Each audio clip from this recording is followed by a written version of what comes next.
আজকে আমরা আলোচনা করব বিশ্বের দেশ পরিচিতি নিয়ে।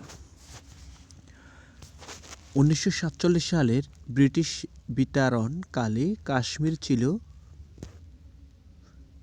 এখানে উত্তর সবগুলোই হবে, মুসলিম সংখ্যাগরিষ্ঠ ছিল, হিন্দু রাজ্য শাসিত ছিল এবং একটি করদ রাজ্য ছিল। সবগুলোই হবে উত্তর। মহাত্মা গান্ধীর রাজনৈতিক নেতৃত্বে উত্থান ঘটে কোন দেশ? উত্তর হবে দক্ষিণ আফ্রিকা। আফ্রিকা মহাদেশের কোন অঞ্চলে সেনেগাল অবস্থিত? উত্তর পশ্চিম। হংকং কোন সালে যুক্তরাজ্যের কর্তৃত্ব থেকে চীনের হাতে চলে যায়? এক্ষেত্রে উত্তর হবে 1 জুলাই 1997 সাল। ফ্যাসিজম এর প্রবর্তক কে ছিলেন?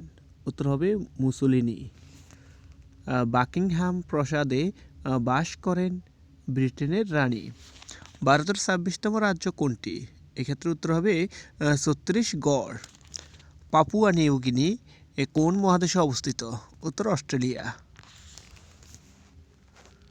কোন দেশের সংবিধান সবচেয়ে ছোট? যুক্তরাষ্ট্রের।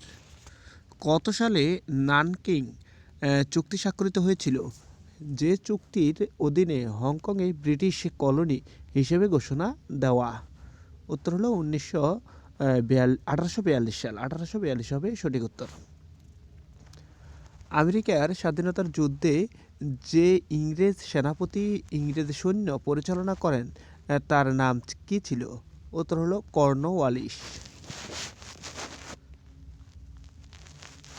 রেনেসাঁস কথাটির অর্থ কি? নবজীবন। পৃথিবীর প্রথম সমাজতান্ত্রিক দেশের নাম কি? এক্ষেত্রে সোভিয়েত রাশিয়া। স্বাধীন ফিলিস্তিন রাষ্ট্রের রাজধানী ঘোষণা করা হয় জেরুজালেম।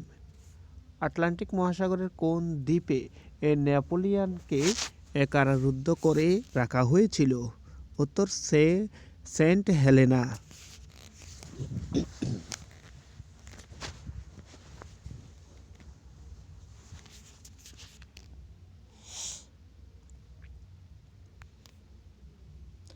কাশ্মীরের সর্বশেষ মহারাজা কে ছিলেন? হরি সিং।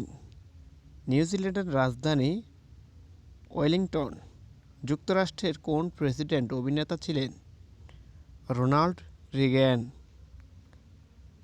সিবিআই ও কমনওয়েলথ অফ ইন্ডিপেন্ডেন্ট স্টেট এর সদস্য সংখ্যা 10।